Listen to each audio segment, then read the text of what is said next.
Hello students. मैं आप सबका देवाशीष सर एचएम एजुकेशन संस्थान के यूट्यूब चैनल पर आपका स्वागत करता हूं।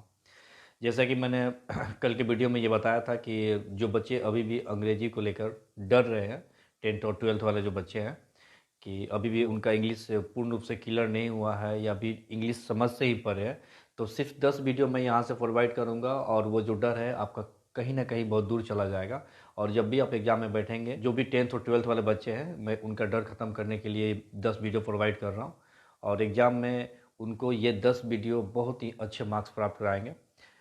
जैसे कि मैंने कल की वीडियो में बताया था कि सबसे पहला जो वीडियो आएगा वो आपका टेंस और वॉइस का आने वाला है। तो हिंदी से अंग्रेजी ट्रांसलेट करते समय सबसे जो मेजर प्रॉब्लम होता है, उस मेजर प्रॉब्लम में क्या होता है कि हम लोग जो टेंस में 12 टेंस पढ़ते हैं और कुछ मॉडल वर्ब होते हैं, उस मॉडल वर्ब को हम लोग स्कूल में, कॉलेज में, कोचिंग में या यूट्यूब पे सिंटेक्स के अकॉर्डिंग पढ़ते हैं, जिसका रीजन्स क्या होता है कि उतने ज़्यादा हमारे बच्चे जो है दिमाग में नहीं रख पाते हैं।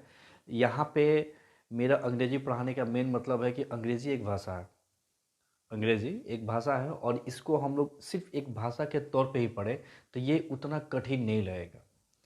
और यहाँ पे जो मैं टेंस आज प्रोवाइड करने वाला हूँ, ये आप लोग को, ये मेरे तरफ से 100% है कि आप लोग को ज़रूर इसमें रुचि आएगा और एक कुछ नए तरीके से अंग्रेजी को जानने का आप लोग कोशिश कीजिएगा। टेंस पढ़ने से पहले हम लोग क्या करते हैं कि सबसे पहले जो हिंदी और इंग्लिश सेंटेंस का जो पोजीशन होता है, उस पोजीशन को हम लोग पहले उस पर ध्यान देते हैं। जब तक आपका इंग्लिश का पोजीशन नहीं मालूम चलेगा कि कौन सा वर्ड किस पोजीशन पे एग्जैक्ट सूट करता है, तब तक आपको कहीं ना कहीं दिक्कत होगा। क्योंकि बच्चे को अब पढ़ाते समय इस चीज़ को मैं हमेशा गौर करता हूँ कि बच्चे टेंस पहचान लेते हैं, किस टेंस में कौन सा हेल्पिंग वर्ब वर्ब कैसा जाएगा, लेकिन जो पोजीशंस होता है वर्ड का वो इधर उधर कर लेते हैं। तो सबसे पहले मेरा काम है कि आप लोगों का जो वर्ड का जो पोजीशन होता है, उस पोजीशन पर हम लोग काम करते हैं।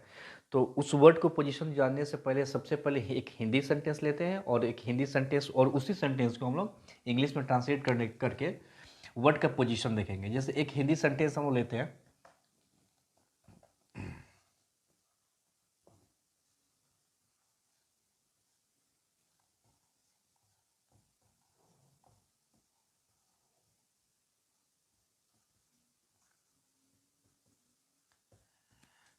सोहन आम खा रहा है। वैसे टेंस को पहचानिएगा, तो अभी तो मैंने आपको अभी टेंस पहचानना नहीं बताया, लेकिन ये टेंस है प्रेजेंट कंटिन्यूअस टेंस। अगर इस टेंस को हम लोग इंग्लिश में ट्रांसलेट करते हैं तो ये आपका हो जाएगा, Sohan is eating a mango. सबसे पहले पोजीशन हिंदी सेंटेंस का और इंग्लिश सेंटेंस का जो एक एक वर्ड है, उस वर्ड का हम लोग पोजीशन देखते हैं। सबसे पहले वर्ड को पहचान कर लेते हैं कि हिंदी में जो वर्ड है और जो इंग्लिश का वर्ड है, वो एक एक वर्ड क्या क्या है।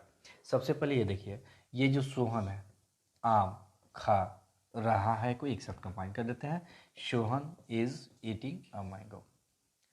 इसमें सबसे मेन चीज़ जो ध्यान देने वाला चीज़ ये है कि ये जो सोहन है, ये काम कर रहा है। काम क्या चीज़ कर रहा है? आपका खाने का काम कर रहा है। ध्यान दीजिएगा, सोहन काम क्या कर रहा है? खाने का काम कर रहा है, ठीक है ना। और किस पे काम कर रहा है? क्या खाने का काम कर रहा है? आम पे। तो क्लियर सा बात है कि जो काम करता है, जो कार्य करता है, वो आपका कहलाता है सब्जेक्ट। मतलब कि हिंदी सेंटेंस में जो सब्जेक्ट होता है ये पहले नंबर पे आ रहा है। उसके बाद हिंदी सेंटेंस में क्या होता है कि जिस पे कार्य होता है वो दूसरे नंबर पे आता है, और जो कार्य हो रहा है वो तीसरे नंबर पे। उसके बाद उस पूरे सेंटेंस को जो टेंस के अकॉर्डिंग जो दिशा देता है वो आपका फोर्थ नंबर पे आता है, चौथे पोजीशन पे। ये आपका 1 2 3 4 एक सिंपल सेंटेंस का जो हो गया, एक पोजीशन हो गया। सिंपल सेंटेंसेस को लेने का मेन मकसद यहाँ पे है कि यहाँ पे बच्चे को एग्जैक्ट समझ में आ गया कि मैं समझाना क्या चाह रहा हूँ। अगर यही हिंदी सेंटेंस को इंग्लिश में ट्रांसलेट करते हैं तो इसका जो पोजीशन देखते हैं, ये आपको मालूम हो जाना चाहिए कि Sohan is eating a mango. ये जो सोहन है ये कार्य कर रहा है, तो ये भी आपका हिंदी में फर्स्ट पोजीशन पे आ जा रहा है और सेकंड में भी क्या आ जा रहा है? आपका फर्स्ट पोजीशन पे आ जा रहा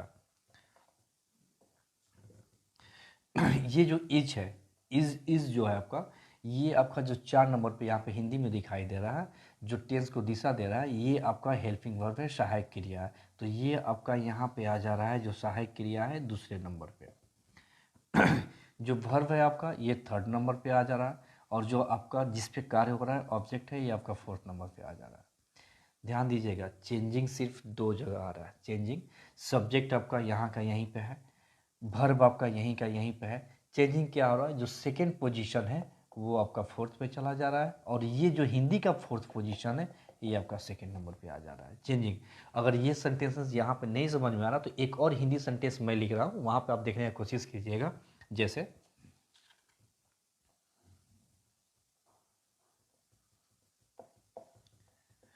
तुम लोग पत्र लिख चुके थे। सबसे पहले हम लोग क्या करते हैं कि हिंदी में पोजीशन करते हैं। हिंदी में पोजीशन करेंगे, ये आपका फर्स्ट पोजीशन पे आ जाएगा, ये आपका सेकेंड पोजीशन पे आ जाएगा, ये आपका थर्ड पोजीशन पे आ जाएगा, और ये आपका फोर्थ पोजीशन पे आ जाएगा। ध्यान दीजिएगा, चुके थे जो होता है ये पास्ट परफेक्ट टेंस को आइडेंटिफाई करता है, और पास्ट परफेक्ट टेंस कभी भी अपने साथ सब्जेक्ट के साथ, मतलब कि ये आपका इंग्लिश में हैड का रूप ले लेता है। और परफेक्ट, परफेक्ट मतलब होता है कि जो वर्ब होता है वो आपका वर्ब में वर्ब थ्री का प्रयोग होगा, तो ये आपका रिटेन शब्द का प्रयोग लेगा। ठीक है, तो अगर इस चीज़ को हम लोग राइट करेंगे तो राइट करते हुए क्या करेंगे हम लोग कि ये जो फर्स्ट में है, फर्स्ट में आपका आ गया, ये जो फोर्थ है आपका कहाँ पे आ जा रहा है, सेकेंड नंबर पे। फोर्थ कौन सा आपका हो जा रहा है, हैड, यू हैड।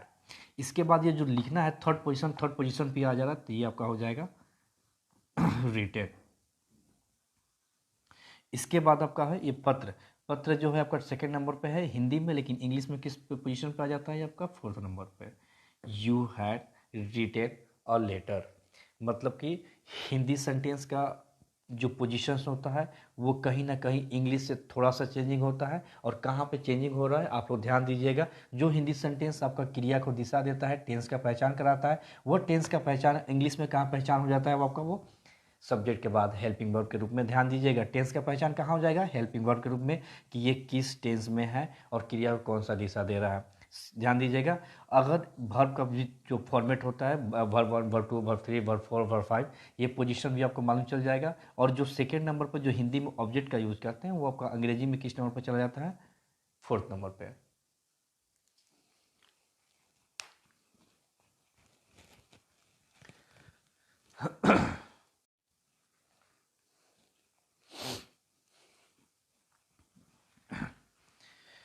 अभी जो मैं आपको टेंस के बारे में बताने वाला हूँ, अब इसके पहले आप लोग कभी ना कभी टेंस के बारे में जरूर पढ़े होंगे कि टेंस जो होता है, टेंस के तीन प्रकार होते हैं, प्रेजेंट, पास्ट और फ्यूचर। और ये जो तीनों प्रकार होते हैं, तीनों के भी चार चार प्रकार होते हैं। वो जो चारों प्रकार होते हैं चारों एक ही नाम का होता है, जैसे इंडिफिनिट, कंटिन्यूअस, परफेक्ट और परफेक्ट कंटिन्यूअस, ये तीनों के साथ जुड़ जाता है। Present indefinite, past indefinite, future indefinite, present continuous, past continuous, future continuous, ऐसे करके ये चारों जो होते हैं तीनों का भी प्रकार होते हैं। लेकिन जैसे ही मैं आपसे कुछ बोलूँगा कि दुनिया में जितने सारे नाम होते हैं, जितने सारे नाम हैं, वो सारे नाम अगर आप सुनते हैं तो उसका फिगर कहीं ना कहीं आपके दिमाग में छप जाता है। जैसे ही मैं बोलूँगा अमिताभ बच्चन, आपके दिमाग में अमिताभ बच्चन का चेहरा आ जाएगा।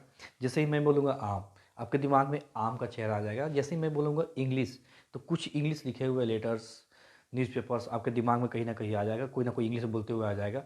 और जैसे ही मैं ये प्रेजेंट, पास्ट और फ्यूचर का नाम लेता हूँ तो कोई कुछ कुछ वर्ड्स ऐसे होते हैं जो आपके दिमाग में आता है।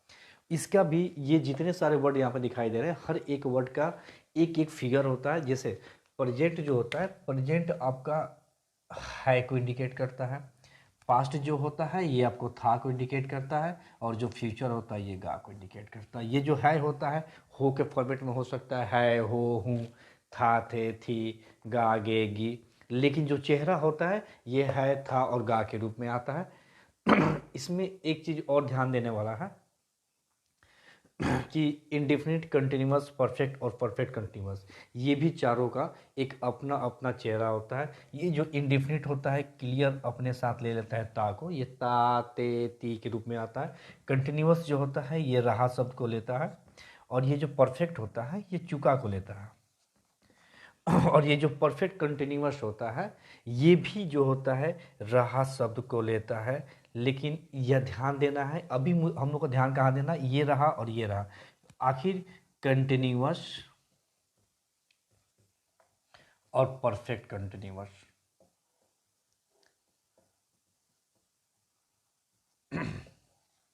ये दोनों जो होता है राह को इंडिकेट करता है, लेकिन ये दोनों राह में अंतर क्या होता है, कि आखिर क्या कारण होता है कि ये राह कंटिन्यूअस बन जाता है और ये राह परफेक्ट कंटिन्यूअस बन जाता है। मैं एक सेंटेंस यहाँ पे लिख रहा हूँ कि मैं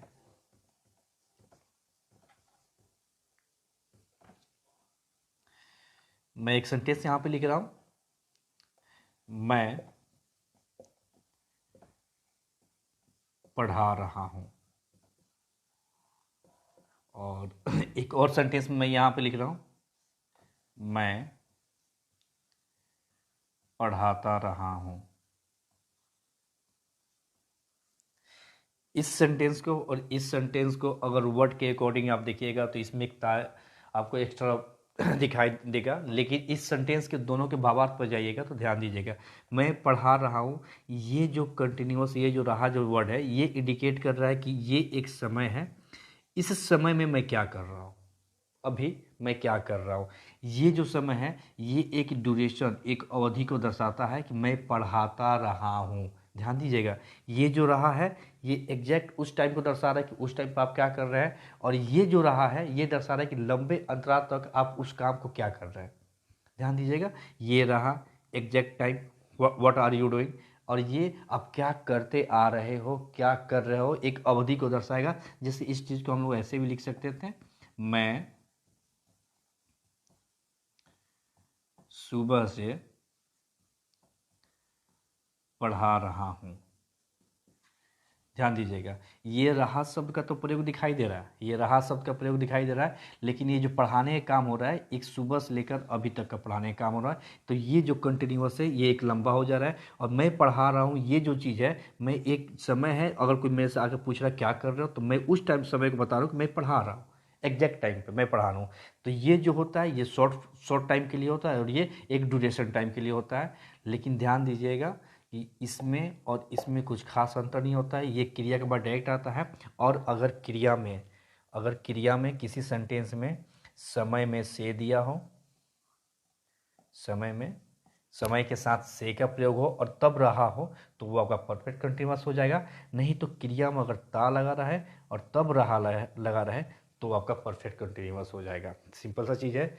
इंडेफिनिट होता है ये जो ता को इंडिकेट करता है, कंटिन्यूअस जो है रहा को इंडिकेट करता है, परफेक्ट जो है चुका को इंडिकेट करता है, और जो परफेक्ट कंटिन्यूअस होता है ये दो जन को इंडिकेट करता है, एक समय में से के साथ रहा होता है और ता के साथ रहा होता है। ये दोनों का इंडिकेट करने का मतलब होता है कि ये जो रहा शब्द है उस कार्य को आप लगातार लंबे अवधि तक करते आ रहे हैं। समझ गए?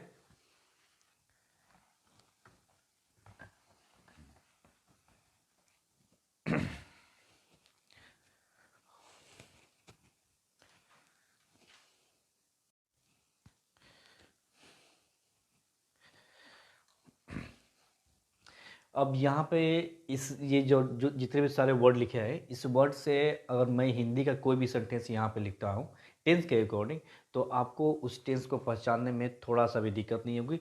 थोड़ा बहुत जहाँ पे एरर होता है वो चीज़ मैं आपको बता देता हूँ। सबसे पहले आप एक चीज़ ध्यान दीजिएगा, या मैं पहचानने में एक चीज़ ध्यान दीजिएगा। हम लोग सभी जानते हैं कि जो टेंस होता है, टेंस के तीन बेटे हैं, प्रेजेंट, पास्ट और फ्यूचर, और ये तीनों के चार चार बेटे हैं। ये आपका इंडेफिनिट, कंटिन्यूअस, परफेक्ट और परफेक्ट कंटिन्यूअस। इसमें ध्यान देने वाला एक चीज़ है कि जितने सारे यहाँ पे वर्ड्स लिखे हैं ये सब के साथ अपने अपने गार्जियन के साथ लगते बनते हैं। जैसे एक एक एग्जांपल हम दे रहे हैं, जैसे यहाँ पे प्रेजेंट इंडेफिनिट है के साथ अगर ता को मैं शब्द को लिखता हूँ तो ये आपका हो जाएगा मैं खेलता हूँ। ये है के साथ में प्रेजेंट हो गया, ता हो गया तो इंडेफिनिट हो गया। अगर यही आपका पास्ट में किया जाएगा तो ये आपका हो जाएगा मैं खेलता था। यहाँ पे जो होता है ना, यहाँ पे आपका मैटर थोड़ा सा चेंज हो जाता है। चेंज क्यों होता है कि कहीं कहीं जो बड़े पुत्र होते हैं वो सुपुत्र होते हैं, और कहीं कहीं जो बड़े पुत्र होते हैं वो कुपुत्र हो जाते हैं। प्रेजेंट और पास्ट का जो बड़ा पुत्र है इंडेफिनिट था, ये सुपुत्र है, ये अपने गार्जियन के साथ यहाँ पे दिखाई दे रहा है। मैं खेलता हूँ, मैं खेलता था जो है गार्जियन हो गया, हूँ जो है गार्जियन हो गया, उसका बेटा जो था है तो इंडेफिनिट, ये आपका पास्ट इंडेफिनिट, ये आपका प्रेजेंट इंडेफिनिट। फ्यूचर के साथ ये चीज़ नहीं है। फ्यूचर का ये जो बड़ा बेटा है ये हो गया एक पुत्र, तो फ्यूचर जो है उसको अपने घर से बाहर निकाल दिया। तो जैसे ही इस सेंटेंस में आप लोग कभी भी इस प्रकार के ये सेंटेंस नहीं देखे होंगे कि मैं खेलता गा। इस प्रकार का आप सेंटेंस देखें, कभी नहीं देखे होंगे। ये जो फ्यूचर इंडेफिनिट का जो ता शब्द है यहाँ पर जो लगा हुआ है, क्रिया में लगा हुआ है, ये इसका हो गया है कुपुत्र। तो ये क्या किया है कि अपने पुत्र को अपने घर से निकाल दिया है, बड़े पुत्र को। अब बताइए कि इस सेंटेंस को हम पढ़ेंगे, मैं खेलगा। अच्छा लग रहा है? बिल्कुल अच्छा नहीं लग रहा है। अब ये क्या कर रहा है, ये जो इसके गार्जियन थे ये बोल रहे थे कि मैं अपने पुत्र का काम भी करूंगा और मैं अपना ड्यूटी भी करूंगा। ध्यान दीजिएगा, दोनों का ड्यूटी निभाना होगा। तो जब पुत्र का ड्यूटी निभाना है तो ये सब पुत्र क्रिया का साथ लगा हुआ है, तो ये क्रिया का साथ मिलेगा। जैसे ही मिलेगा तो ये वर्ड बन जाएगा आपका मैं। ये जैसे ही ये क्रिया के साथ मिलेगा तो ये आपका वर्ड बन जाएगा मैं खेलूंगा। ध्यान दीजिएगा, मैं खेलूंगा। पहचान कैसे करेंगे? ध्यान दीजिएगा, फ्यूचर इंडिफिनिट का पहचान कैसे होगा? अगर क्रिया में ही फ्यूचर का पहचान आ जाए तो वो फ्यूचर इंडिफिनिट है। अगर क्रिया से बाहर फ्यूचर का पहचान अलग निकल जाए तो वो आपका भूल के भी इंडिफिनिट नहीं होगा। अगर ये सेंटेंस होगा, मैं खेला हूँगा, तो याद कीजिएगा कि ये जो गा शब्द है ये फ्यूचर को इंडिकेट करता है। और जैसे ही फ्यूचर मेन क्रिया से, मेन जो वर्ब होता है उसके बाहर अलग हो जाता है तो वो कभी भी इंडेफिनिट में नहीं आएगा। इंडेफिनिट में आने का मतलब क्या होता है कि मेन क्रिया में आपका फ्यूचर का पहचान दिखना चाहिए, तब वो कहलाता है फ्यूचर इंडेफिनिट। क्योंकि ये अपने यहाँ पे बड़े पुत्र का भी काम कर रहा है, और जो बड़ा पुत्र होता है और ता कहाँ पर लगता है, क्रिया का साथ में कंबाइन होता है। इस चीज़ को आप ध्यान रखिएगा। अगर ये सेंटेंस कंटिन्यूअस सेंटेंस को अगर हम लिखते हैं तो ये आपका हो जाएगा, मैं खेल रहा हूं। और ये है कहाँ हो जाएगा, था। मैं खेल रहा था। और ये आपका हो जाएगा, मैं खेल रहा हूँगा। मैं खेल रहा हूँगा। ये चुका के साथ सारे प्रेजेंट, पास्ट और फ्यूचर के साथ एक एक सेंटेंस हम वो यहाँ पे लिखते हैं। ये आपका हो जाएगा, मैं खेल चुका हूँ।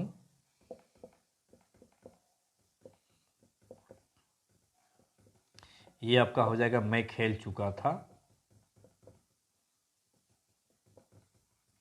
और ये आपका हो जाएगा, मैं खेल चुका हूँगा। मैं खेल चुका हूँगा। फ्यूचर, प्रेजेंट और पास्ट, ये तीनों जो टेंस होते हैं, ये तीनों टेंस का पहचान लास्ट वाले हिंदी सेंटेंस में लास्ट वाले वर्ड को देख के मालूम चलता है कि ये प्रेजेंट है, पास्ट है कि फ्यूचर है।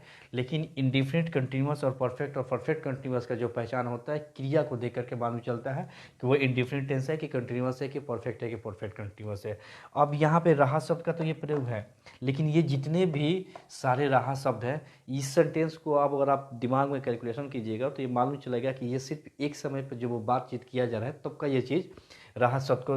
मैं खेल रहा हूँ, कोई मेरे सामने है, मैं उसके बोल रहा हूँ मैं खेल रहा हूँ। मैं खेल रहा था, मैं एक टाइम को इशू करके बता रहा हूँ कि मैं उस टाइम पे क्या कर रहा था, खेल कर रहा था। मैं खेल रहा हूँगा, भविष्य में किसी एक टाइम को इशू करके बोल रहा हूँ कि मैं उस टाइम पर क्या कर रहा हूँगा, खेल रहा हूँगा। लेकिन परफेक्ट कंटिन्यूअस में ये जो रहा शब्द है ना, एक अवधि को दर्शाने वाला है, एक लंबे ड्यूरेशन को दर्शाने वाला है कि ये काम को लंबे समय तक होते आ रहा है। इसी से ध्यान रखिएगा। ठीक है, मैं खेल रहा हूँ, अगर इसी सेंटेंस को बोलूँगा मैं खेलता रहा हूँ, या फिर इस सेंटेंस को बोल सकता हूँ कि मैं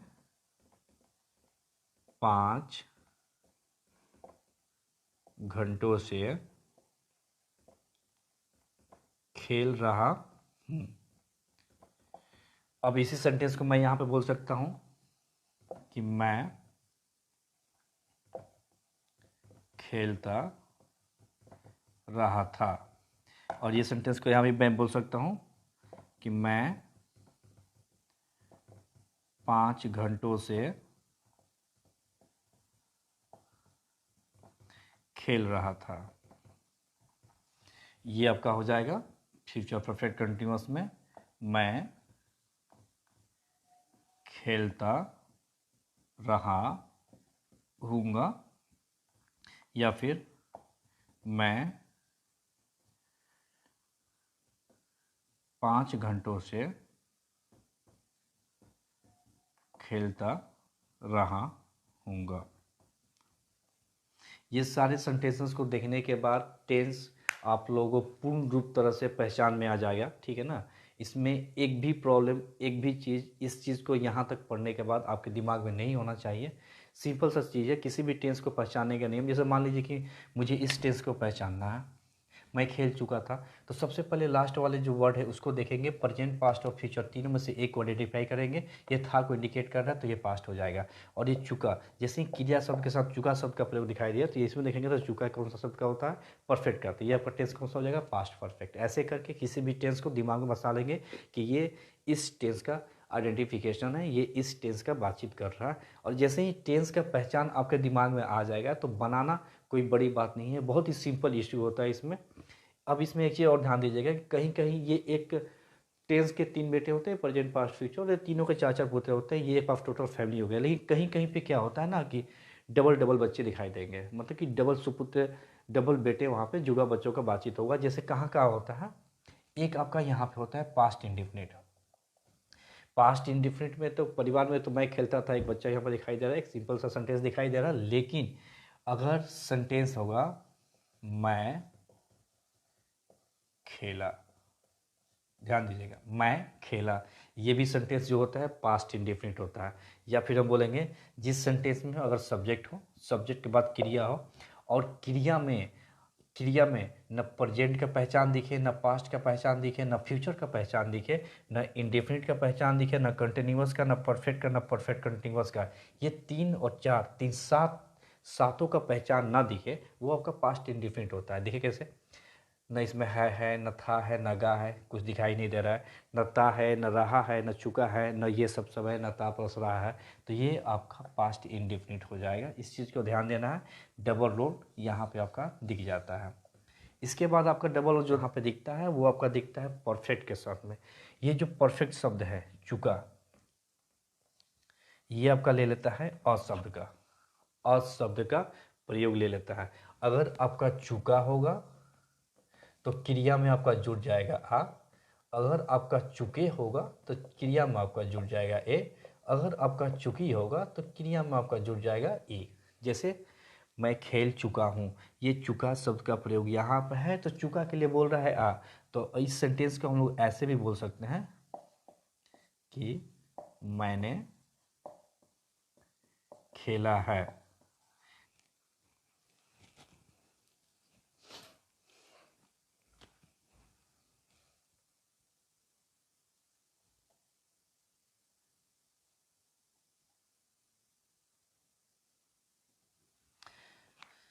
जैसे ही प्रेजेंट में आपका मैंने खेला ही हो गया, मैं खेल चुका हूँ, परफेक्ट को हम लोग मैंने खेला है के रूप में भी बोल सकते हैं। वैसे ही मैं खेल चुका था, इसे हम लोग इस रूप में भी बोल सकते हैं कि मैंने खेला था।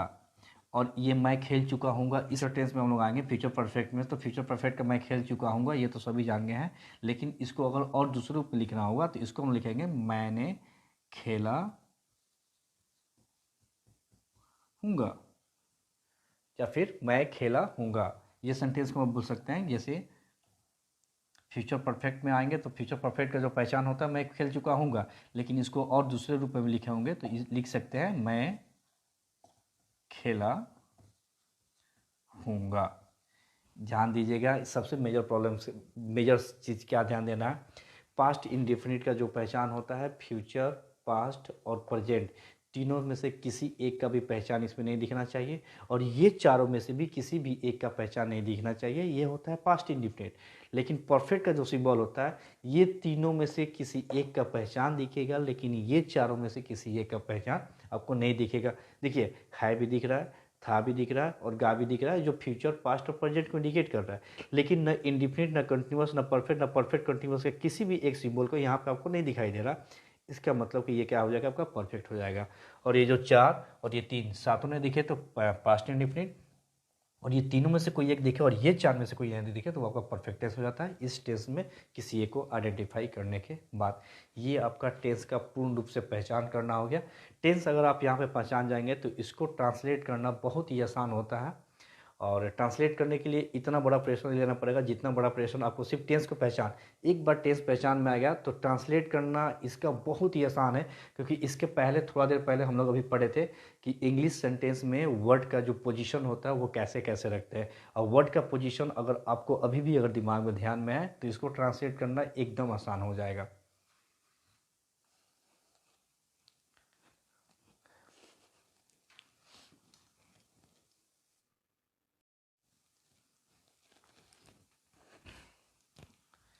अब हम लोग जो टेंस होता है टेंस को उसको बनाने का विधि देखेंगे कि बनाने का प्रोसेस क्या होता है।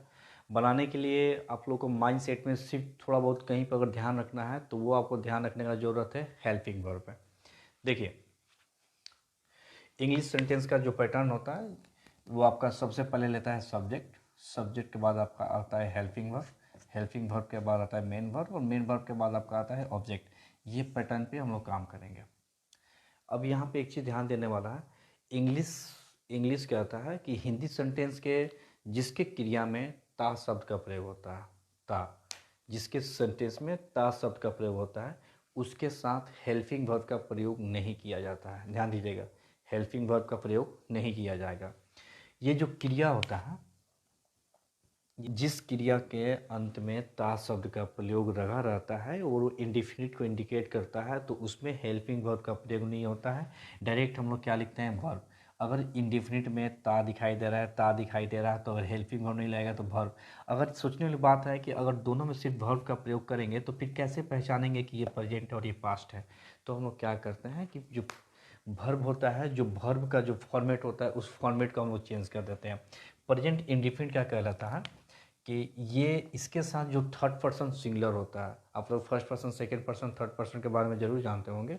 थर्ड पर्सन सिंगुलर के साथ क्या करता है कि अपने वर्ब के साथ में ये एस या ईएस का प्रयोग करता है और बाकी किसी भी सब्जेक्ट के साथ में फर्स्ट पर्सन और सेकंड पर्सन के साथ में ये वर्ब को मुख्य रूप में छोड़ देता है। जैसे एक चीज़ का ध्यान रखिएगा कि ये क्या कहलाता है कि ही, सी और नेम, इसके साथ में जो क्रिया होता है उसमें एस या ईएस जोड़ देता है, एस या ईएस को जोड़ देता है और बाकी जो दूसरे अदर सब्जेक्ट होते हैं उसके साथ सिर्फ वर्ब वन का प्रयोग करता है। ये जो राम है ये एक नाम हो गया और नाम के साथ क्या करता है, क्रिया में एस या ईएस को ऐड करेगा।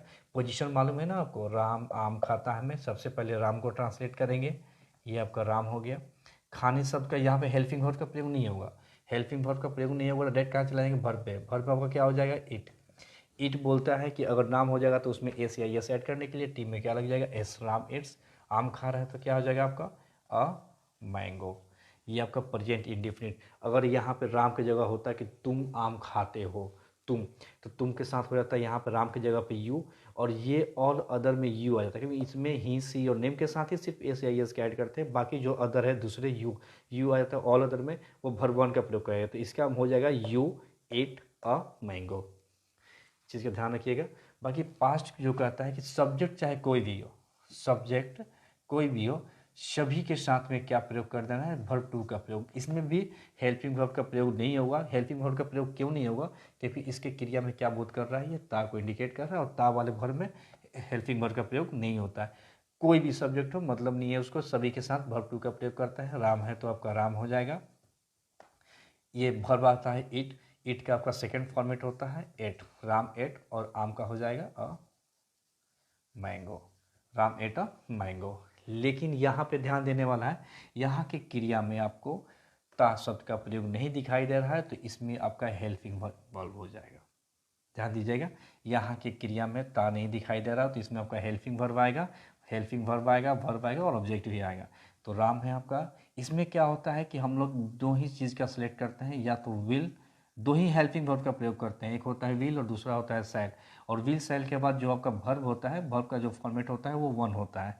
सैल जो होता है, सैल, ये सिर्फ लगता है आपका फर्स्ट पर्सन के साथ, वो चाहे सिंगुलर हो या प्लूरल। बाकी विल जो होता है वो बाकी दूसरे के साथ में जितने भी बच जाएंगे सब्जेक्ट, सभी के साथ क्या प्रयोग हो जाएगा, ऑल अदर के साथ में विल का प्रयोग होगा। सिर्फ दो सब्जेक्ट के साथ सैल का प्रयोग होता है, आई और वी के साथ।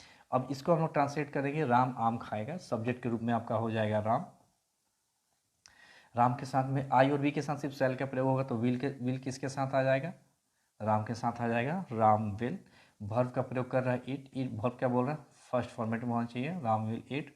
और आम का हो जाएगा आपका अ mango, Ram will eat a mango. ये प्रेजेंट इंडेफिनिट, पास्ट इंडेफिनिट और फ्यूचर इंडेफिनिट।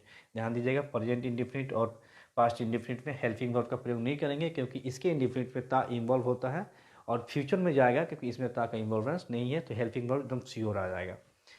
राम आम खा रहा है, इसमें एक चीज़ ध्यान दीजिएगा, जिस सेंटेंस में रहा शब्द का प्रयोग होगा, जिस सेंटेंस में रहा शब्द का प्रयोग होगा, उसकी क्रिया में आईएनजी लगना ही है। जिस सब सेंटेंस में रहा शब्द का प्रयोग होगा, उसके क्रिया में आईएनजी लगना ही है, इसमें कोई गुंजाइश नहीं है। अब इसमें एक चीज़ और देखिएगा, ये जो होता है मेरा सब्जेक्ट का कार्य राम दिखाई दे दिया, हेल्पिंग वर्ब में मुझे जूझना है कि हेल्पिंग वर्ब क्या लगेगा क्या नहीं लगेगा। वर्ब का कंडीशन मालूम चल गया, रहा है तो आईएनजी जाएगा, और ऑब्जेक्ट जो है ऑब्जेक्ट है। काम कहाँ करना है हम लोग को, हेल्पिंग वर्ब में। हेल्पिंग वर्ब में प्रेजेंट में जो कंटिन्यूअस आता है उसमें हेल्पिंग वर्ब लग जाता है आपका is am are, is am are. इसमें आपका हेल्पिंग वर्ब लग जाता है पास्ट में वॉज और वर।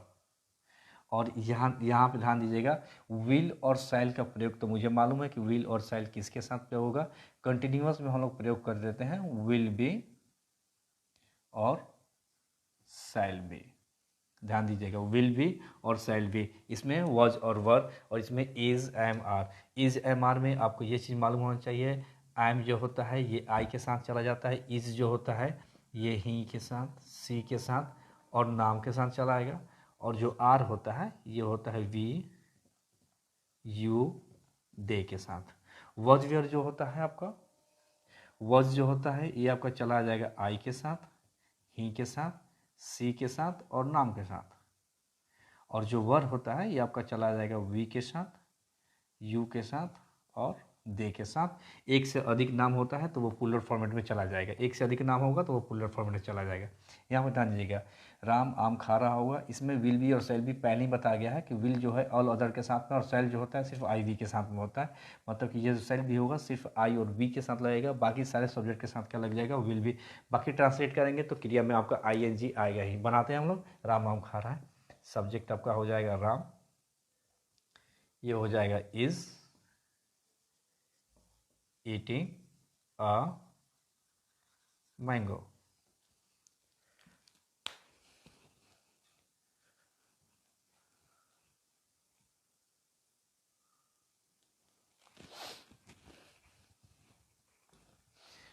Ram was eating a mango, इसमें आपका हो जाएगा राम आम खा रहा था, यह हो जाएगा आपका Ram was eating a mango. Ram आम खा रहा होगा, ये आपका हो जाएगा Ram will be eating a mango. ये आपका प्रेजेंट कंटिन्यूअस, पास्ट कंटिन्यूअस और फ्यूचर कंटिन्यूअस। परफेक्ट शब्द में हम लोग आएंगे। परफेक्ट में एक चीज़ इसमें ध्यान देने वाली ये चीज़ है कि जहाँ पे आपको परफेक्ट झुका शब्द का बोध होगा, या फिर दिमाग में आ जाए कि ये जो सेंटेंस है ये परफेक्ट सेंटेंस है, तो परफेक्ट सेंटेंस का मतलब ही होता है वर्ब थ्री। मतलब कि वर्ब का जो दिशा होना चाहिए वो हमेशा क्या होना चाहिए, तीसरे रूप में ही होना चाहिए। हमेशा परफेक्ट क्या होता है, वर्ब थ्री होता है। अब जो काम करना है, काम हम लोग कहाँ पे करना है, हेल्पिंग वर्ब के रूप में काम करना है।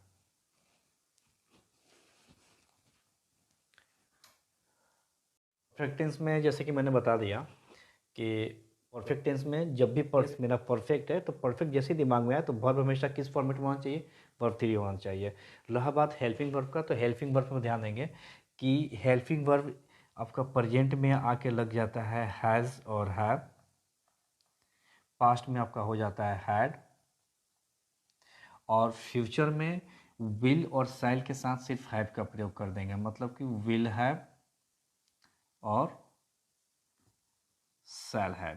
और क्रिया का दिशा तो आपको मालूम है कि क्रिया किस फॉर्मेट में जाएगा, क्रिया आपका हमेशा क्या होगा, वर्ब थ्री होगा। अब यहाँ पर ध्यान दीजिएगा, हैज़ और हैव।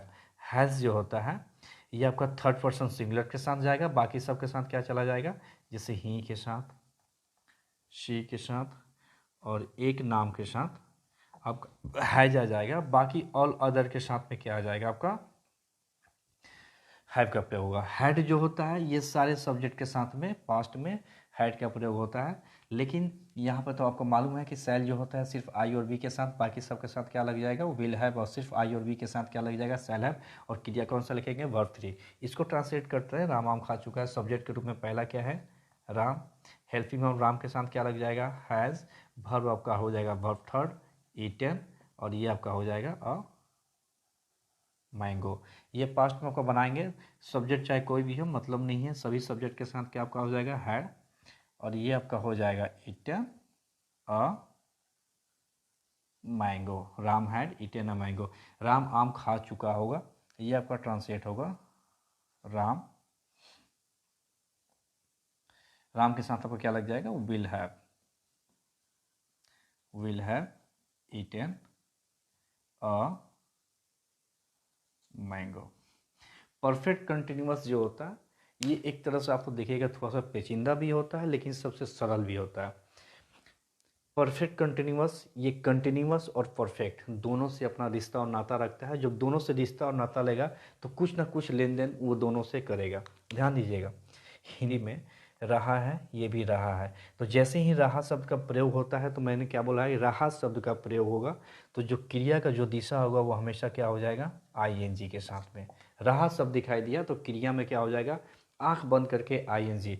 तो जब कंटिन्यूअस से वो आईएनजी ले लिया है तो परफेक्ट से क्या लेगा, परफेक्ट से वो आपका ले लेता है हेल्पिंग वर्ब। ध्यान दीजिएगा, परफेक्ट से आपका हैज़ हैव ये भी ले लेगा, हैड ये भी लेगा, विल हैव और शैल हैव ये भी ले लेगा। तीनों से परफेक्ट का क्या ले लेता है, हेल्पिंग वर्ब ले लेता है। कंटिन्यूअस से क्रिया का फॉर्मेट ले लेता है। अब जैसे ही हेल्पिंग वर्ब ले लेगा तो उसके हेल्पिंग वर्ब में और इसके हेल्पिंग वर्ब में अंतर क्या बच जाएगा, अंतर ये होता है कि ये परफेक्ट कंटिन्यूअस अपने हेल्पिंग वर्ब में बीन शब्द का प्रयोग कर देता है। जो बीन वर्ड होता है BEEN, वो सारे परफेक्ट वाले हेल्पिंग वर्ब में परफेक्ट कंटिन्यूअस में आकर के बीन बन जाता है, और क्रिया जो इसमें वर्ब 3 लगता है वो किसका ले लेता है, कंटिन्यूअस वाला वर्ब में आईएनजी। यहाँ पर ध्यान दीजिएगा, ये आपका हैज़ और हैव क्या बन जाएगा, आपका हैज़ बीन और हैव बीन। ये आपका बन जाएगा हैड बीन, और ये आपका बन जाएगा विल हैव बीन और शैल हैव बीन। अब ध्यान दीजिएगा, क्रिया किसका ले लेगा, आईएनजी कंटिन्यूअस वाला, हेल्पिंग वर्ब किसका लिया, या परफेक्ट वाला। अब इस चीज़ को हम लोग ट्रांसलेट करेंगे, राम आम खाता रहा है, तो ये आपका हो जाएगा राम। राम के साथ हैज़ लगता है, बीन ले लेगा, Ram has been eating a mango.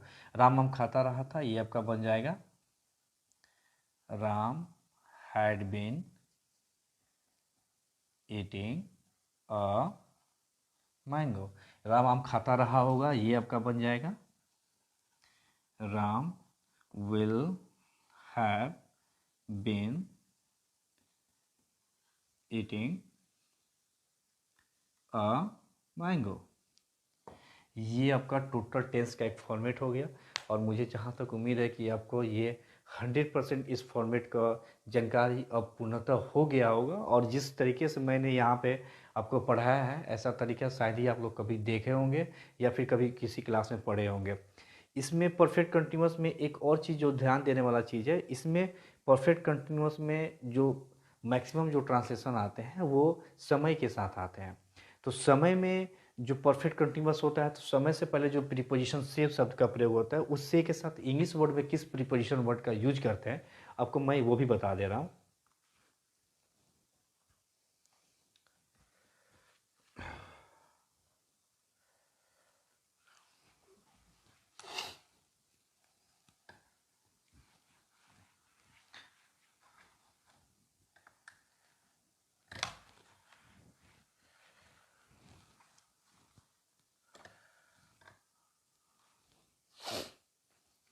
देखिए, जैसे कि मैं यहाँ जैसे ही परफेक्ट कंटिन्यूअस का बात है, रहा शब्द का बात होता है, तो किसी किसी भी perfect continuous maximum perfect continuous में क्या होता है कि समय के साथ से का प्रयोग करके वो परफेक्ट कंटिन्यूअस को इंडिकेट करता है। तो वैसे अगर सेंटेंस में समय में जो से प्रीपोजिशन लग रहा होता है तो उसको अंग्रेजी में प्रीपोजिशन का किस वर्ड का यूज होना चाहिए, दो टाइप का सेंटेंस मैं यहाँ पर दे रहा हूँ, और दो सेंटेंस में आपको पूर्णतः किस प्रीपोजिशन का यूज करना है आपको समझ में आ जाएगा।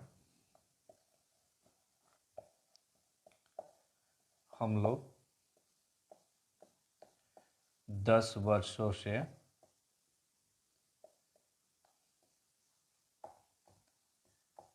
खेल रहे थे। वह